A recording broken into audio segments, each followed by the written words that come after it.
ओम शांति। 11 जून 2026। मीठे बच्चे, पूरा वर्षा लेने के लिए एक बाप से पूरी प्रीत रखो। तुम्हारी प्रीत किसी भी देहधारी से नहीं होनी चाहिए। प्रश्न: जो अपने देवी संप्रदाय के होंगे उनके सामने कौन से अक्षर घूमते रहेंगे?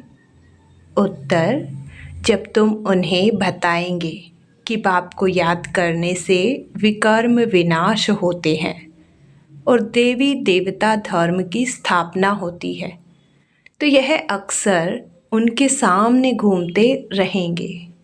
उनकी बुद्धि में आएगा हमें देवता बनना है, इसलिए हमारा खान पान शुद्ध होना चाहिए।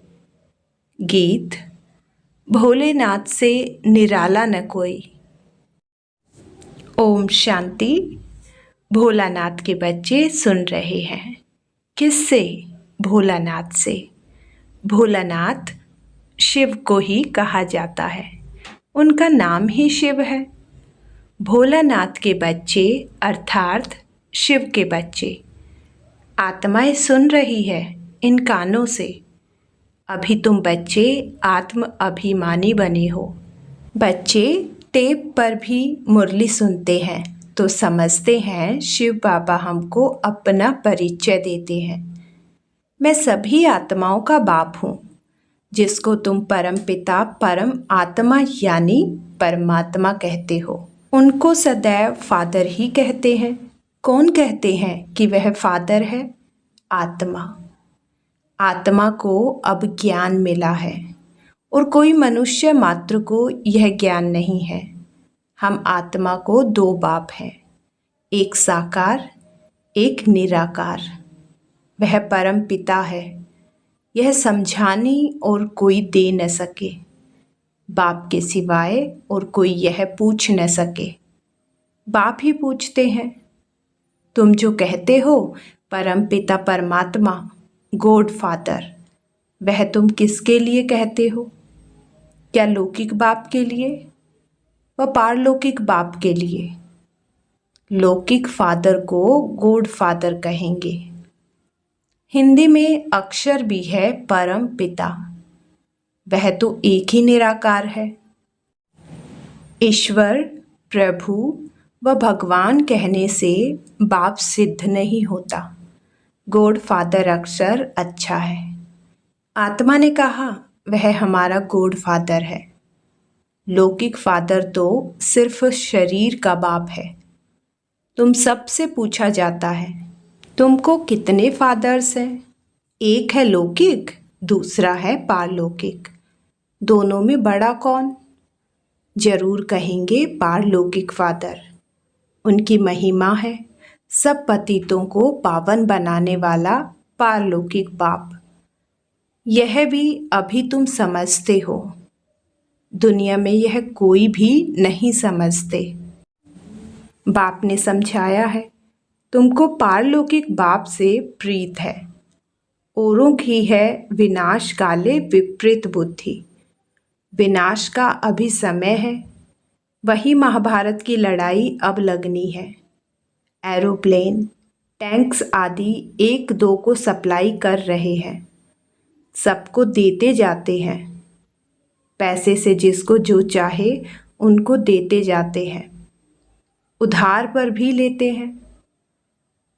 तो प्लेन, बारूद आदि यह सब खरीद करते हैं। यह सब चीज़ें बड़ी महंगी होती हैं। विलायत वाले बनाते हैं, वह फिर बेचते रहते हैं। भारतवासी थोड़े ही एरोप्लेन आदि बेचते हैं। यह सब चीज़ें बाहर से आई हुई है। अब तो चीज़ खरीद करेंगे तो ज़रूर काम में लाएंगे, फेंकने के लिए थोड़े ही लेंगे। वह है विनाश काले विपरीत बुद्धि यादव संप्रदाय, जो यूरोप में रहते हैं। उसमें सब आ गए। भारत तो अविनाशी खंड है, क्योंकि अविनाशी बाप का बर्थ प्लेस है। बाप आते ही तब हैं जब पुरानी दुनिया खत्म होनी है और जन्म वहाँ लेते हैं जहाँ कभी खत्म नहीं होनी है। बाप आया था तब तो शिव जयंती मनाते हैं, परंतु उन्हों को यह पता नहीं है कि शिव बाबा कब आए हैं। आते भी उस समय है जबकि विनाश के लिए तैयारियां हो रही है। अब बाप कहते हैं यह यूरोप वासी यादव संप्रदाय जो सतयुग में होते नहीं, न बोधि न क्रिश्चियन आदि होते हैं। अब बाप कहते हैं उन्हों की है विनाश काले विपरीत बुद्धि, क्योंकि परमात्मा बाप को सर्वव्यापी कह देते हैं। तुम हो विनाश काले विपरीत बुद्धि, तुम बाप को जानते हो। तुम समझते हो हमने 84 जन्म लिए हैं। 84 जन्मों में पाप आत्मा तमो प्रधान बन गए हैं। भारतवासियों ने ही 84 जन्म लिए हैं। अब नाटक पूरा होता है, सबको वापस जाना है। तुमको बाप राजयोग सिखा रहे हैं। यह है सबकी कयामत का समय, अर्थात मौत का समय। तो उन यादवों की भी ईश्वर से प्रीत नहीं है, इसलिए विनाश काले विपरीत बुद्धि कहा जाता है।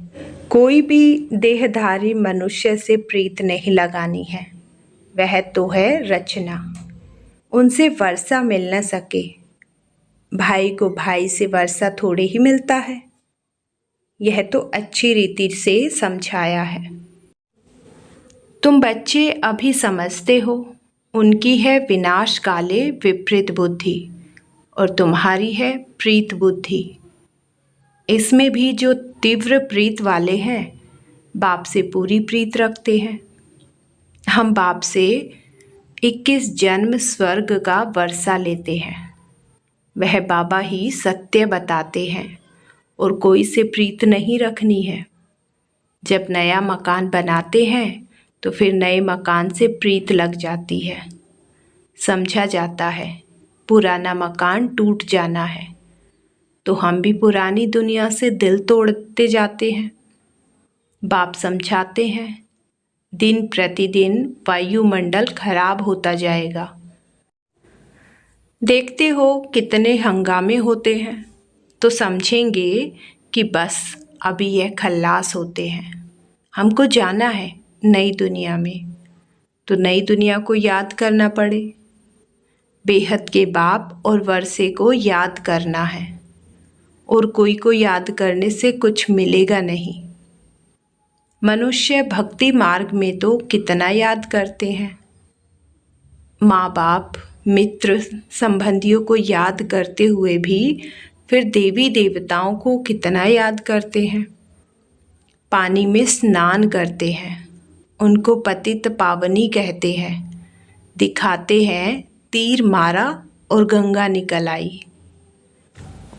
गंगा जल मुख में देते हैं, समझते हैं थोड़ा भी गंगा जल मिलने से मुक्ति को पा लेंगे।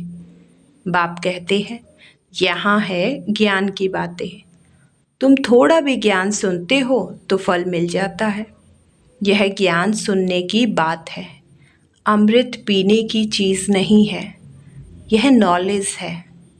ऐसे नहीं समझो कि भोग के दिन अमृत पिलाते हैं, नहीं, वह तो मीठा पानी है। बाकी यह है ज्ञान की बात। ज्ञान अर्थात बाप और सृष्टि के आदि मध्य अंत को जानना। यह सृष्टि चक्र कैसे फिरता है, कौन 84 जन्म लेते हैं। सब तो ले न सके, पहले पहले भारतवासी ही आते हैं, वही पूरे 84 जन्म लेते हैं। जो देवता थे वही 84 जन्म भोग पतित बन जाते हैं। बाप आकर फिर कांटों से फूल बनाते हैं। मनुष्य देह अभिमान में आकर 5 विकारों में फंस पड़ते हैं।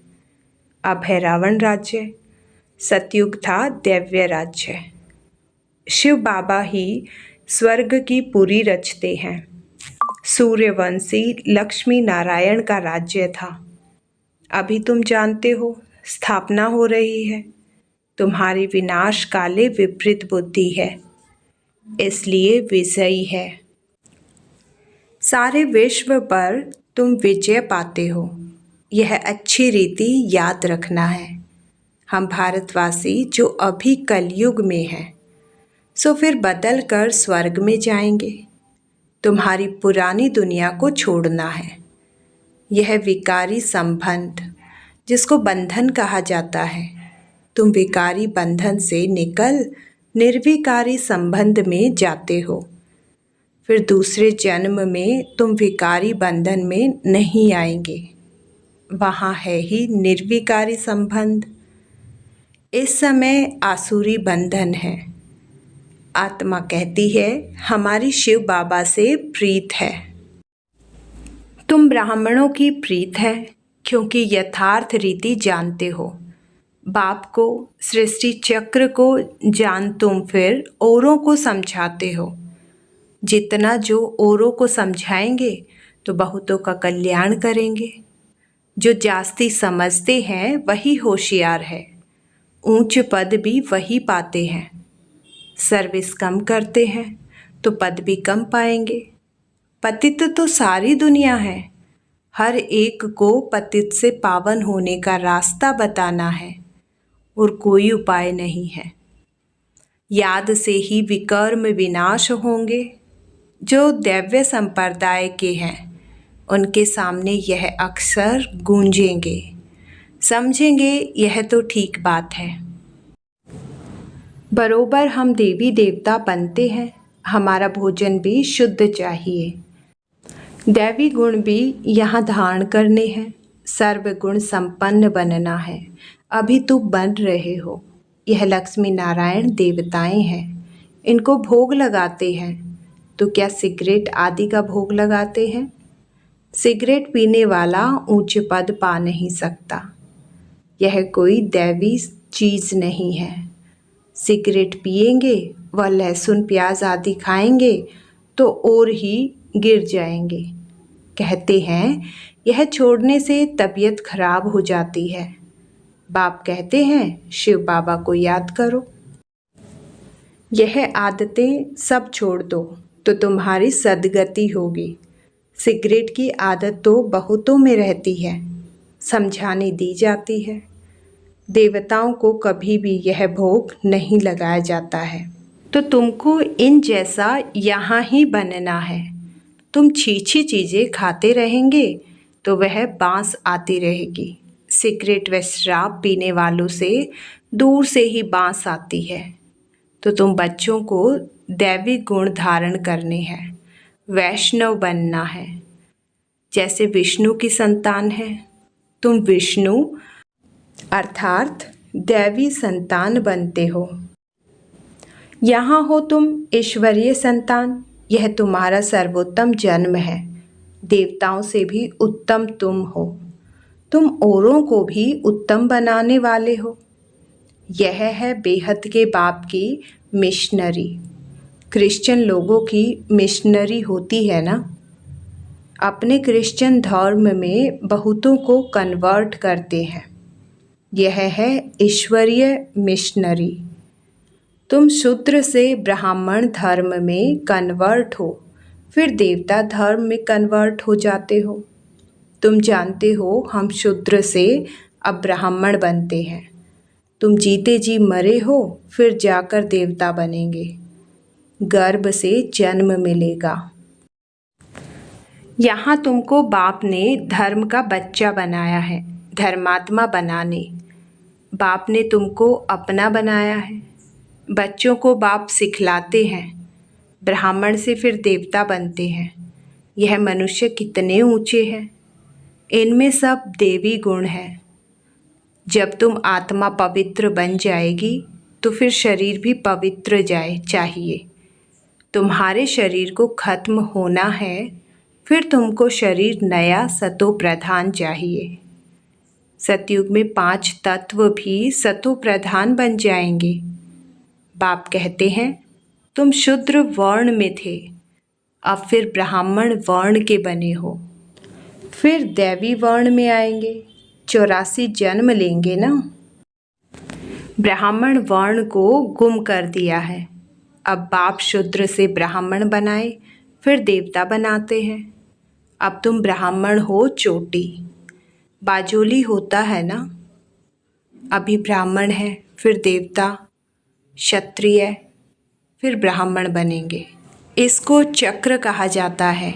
अभी तुम ब्राह्मण वर्ण में हो, यह नॉलेज अभी है, फिर तो प्रारब्ध मिल जाएगी, वहाँ सदा सुखी रहेंगे।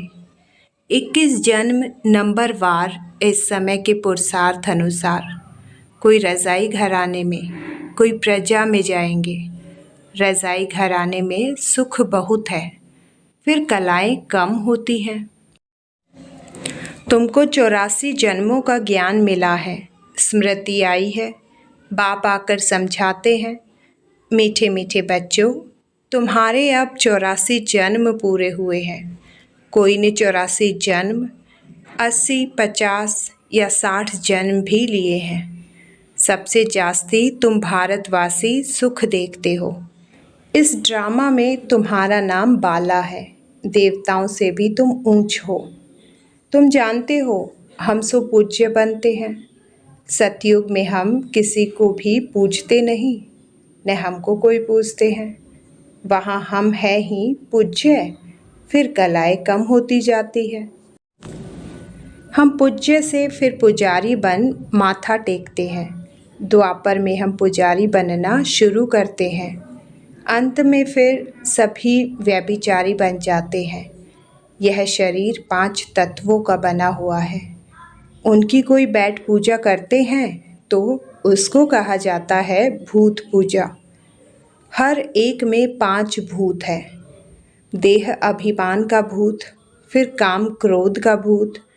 भूत संप्रदाय कहो अथवा आसुरी संप्रदाय कहो, बात एक ही है। बाप आकर फिर दैवी संप्रदाय बनाते हैं। बाप आते हैं भूतों से छुड़ाने और अपने साथ योग लगाए देवता बनाते हैं। गुरु नानक ने भी महिमा गाई है कि परम पिता परमात्मा ने मनुष्य को देवता बनाया, वही पतितों को पावन बनाने वाला है। अच्छा, मीठे मीठे सिकिलते बच्चों, प्रति माता पिता बाप दादा का याद, प्यार और गुड मॉर्निंग। रूहानी बाप की रूहानी बच्चों को नमस्ते। धारणा के लिए मुख्य सार नंबर 1, ब्राह्मण से देवता बनने के लिए जो भी छी आदतें हैं उन सबको छोड़ना है। शूद्रों को ब्राह्मण धर्म में कन्वर्ट कर देवता बनाने के लिए ईश्वरीय मिशन के कार्य में सहयोगी बनना है। शराब, सिगरेट या जो भी गंदी आदतें हैं वह निकाल देनी है। नंबर 2, इस विनाश काल के समय में एक बाप से सच्ची प्रीत रखनी है। पुराना मकान टूटने वाला है, इसलिए इससे दिल निकाल नए से लगानी है। वरदान, श्रेष्ठ कर्म द्वारा सिमरण योग्य बनने वाले योग युक्त युक्ति युक्त भव। आपका एक एक कर्म जितना श्रेष्ठ होगा उतना ही श्रेष्ठ आत्माओं में सिमरण किए जाएंगे। भक्ति में नाम का सिमरण करते हैं, लेकिन यहाँ जो श्रेष्ठ आत्माएं हैं उनके गुणों और कर्मों को मिसाल बनाने के लिए सिमरण करते हैं। तो आप श्रेष्ठ कर्मों के आधार पर सिमरण योग्य बनते जाएंगे। इसके लिए योग युक्त बनो। योग युक्त बनने से हर संकल्प, शब्द व कर्म युक्ति युक्त अवश्य होगा। उनसे अयुक्त कर्म व संकल्प हो ही नहीं सकता। यह भी कनेक्शन है। स्लोगन, निमित्त और निर्माण चित्त, यही सच्चे सेवाधारी के लक्षण हैं। अव्यक्त इशारे, सदा हर्षित रहने के लिए अपनी नेचर को सरल बनाओ, सहनशील बनो। सरल चित्त नेचर होगी तो हर्षित रहने के साथ नयनों से, मुख से और चलन से मधुरता प्रत्यक्ष रूप में दिखाई देगी। कभी मुख से कटु वचन नहीं निकलेंगे। उनका दिल, दिमाग, बोल सब एक समान होगा। दिल में एक, बोल में दूसरा, यह सरलता की निशानी नहीं है। सरल स्वभाव वाले सदा निर्माण चित्त, निरअहंकारी, निस्वार्थी होते हैं। ओम शांति।